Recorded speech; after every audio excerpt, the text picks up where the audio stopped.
Oh, hey, Grian. Are you the boogie? Nope. Martyn? Nope. Scott? No. Well, I feel slightly safe for now.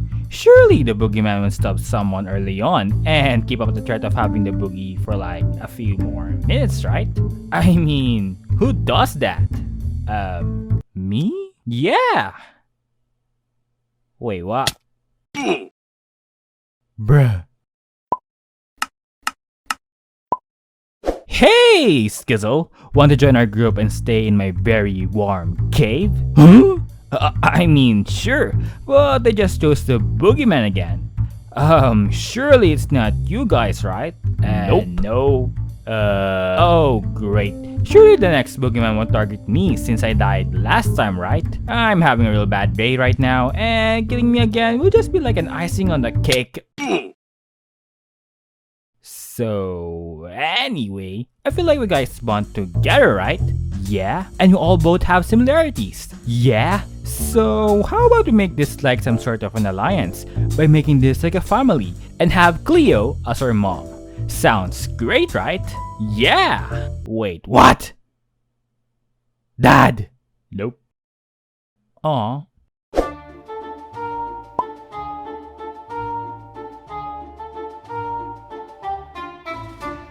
So yeah, Limited Life. And yup, 4th season of Life. The server with literal no rules, other than these rules again, but with some few new minor changes. Like instead of dying and losing your stuff to other players or nature itself, they now have keep inventory enabled to be able to not waste your precious time grinding your stuff again, which makes monopolies and resources this season much harder to obtain from other players. And speaking of not wasting their precious time, instead of having a set number of lives like in the previous seasons, well, you're now basically given a set number of time to live in the server, spanning into different sessions, which is basically around 3 hours each. And assuming that the player never died and lived on normally, each player is expected to live on for about 7 to 8 sessions in the server. But in this server and with people around, you can expect to live normally and be all happy in life. In the server, there are 4 types of people. The first type is the green life dudes. They're basically the non-hostile and friendly people in the server. But once your lifetime crosses less than 16 hours, they'll now turn to these yellow life dudes, which are not really hostile but can kill green and red players when provoked, of course. But when you die again until you reach the less than 8 hours in your time, the player will turn to red, and we all know that red symbolizes violence and can kill other people. But fear not, you can get out of being red by simply killing someone in the server again, and gain 30 minutes to your time, each kill you get. And a person who got poofed by someone or by course of nature in general will lose 1 hour of their time. And with the killing and stabbing people in mind, there's also the added twist of the boogeyman again. But instead of it just being a curse in the previous Last Life season, it is now also a blessing.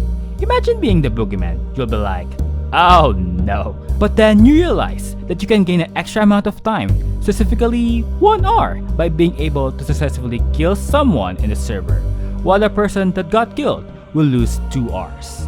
And then you'll be like, stonks. But then you happen to fail or forgot to eliminate someone at the end of the session.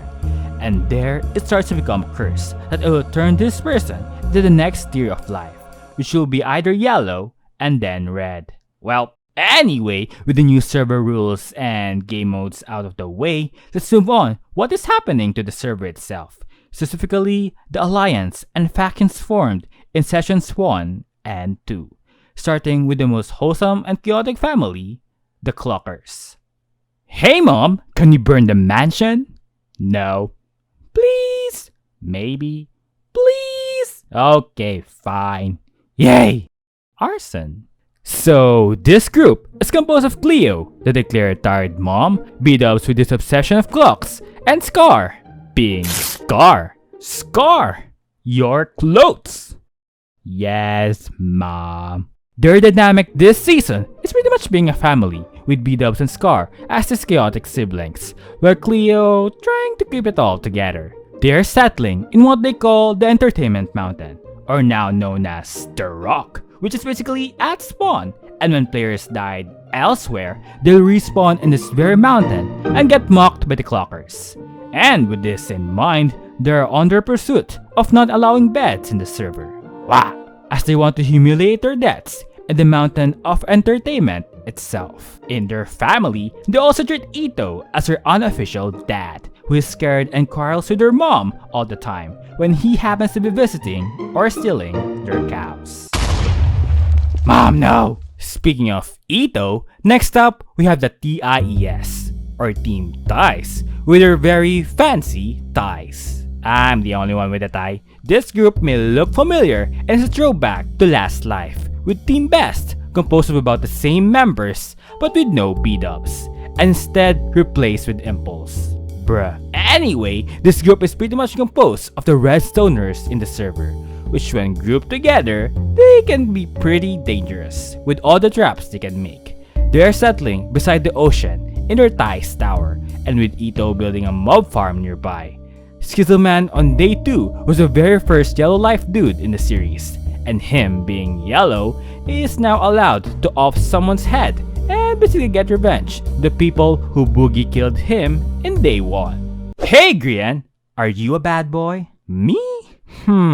Let me think. I started Civil War, stole a mustache, tag, instigated a very deadly game, made the guy who sold the mustache from to be the mayor, the guy who sold the mustache from lost with no votes, started a revolution, then it turned into a war again. Tag, electric boogaloo. Made a cult devoting themselves into this nice boat and pillar, joined this diamond pillar race, which ended up causing massive inflation, and I ousted the king by not being part of a resistance myself.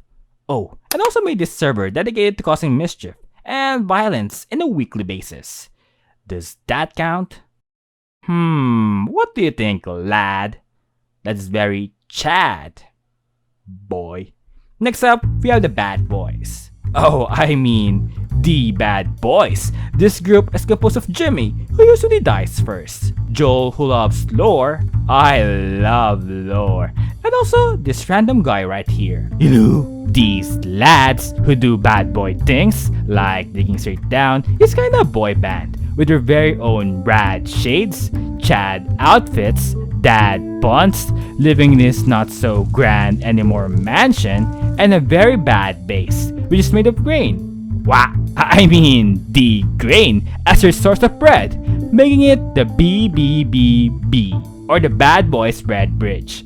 This bridge, as the name implies, is made of bread and was totally not used for other ulterior motives other than making bread. And maybe some boogie kills and some tension here and there, especially with the Clockers, who built several alliances across the server targeting the Bad Boys. The Bad Boys' plan is to spread their influence and dominance in the server through the power of bread. Next up, we have some two fellas nosing around the neighborhood, BIgB and Pearl. This group is pretty much one of the last pairs to be grouped together. They initially thought of building beyond the Bad Boys mansion boundaries, but this proven to be very lonely since everyone started building near the mansion and the sea instead, and so they ended up settling close by. I mean, very close, that they started to nosy about the neighborhood, chatting with the people around, listening to private conversations, and building connections here and there, especially with their closest neighbor, the Clockers, forming an alliance to providing them meat. Hey guys, especially you Martyn, I see that you guys have a very dry land out here.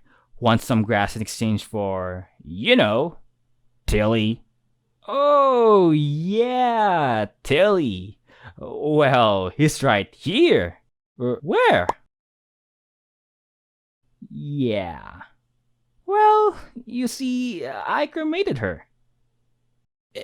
And lastly, our last faction is the People of the Sea, the mean Gills, with their former names as the Coral Kids, Big Boys, Beauty in the Beach, Sons of Beaches, Puddle Pals, Damp Dudes, H2 Bros, LGBTC, and Santa's Little Kelpers. They're composed of Martyn and Scott, who happened to be Boogeyman in their first session. Scott as Boogeyman was quick. I mean, very quick with his stabbing, while Martyn took his precious time taking the opportunity to strike at someone, and in the process happened to make a lot of enemies. Their base is made up of Martyn's hourglass, indicating his life in the server, and Scott's base made up of bamboo, guarded by the most secure security system ever: a door.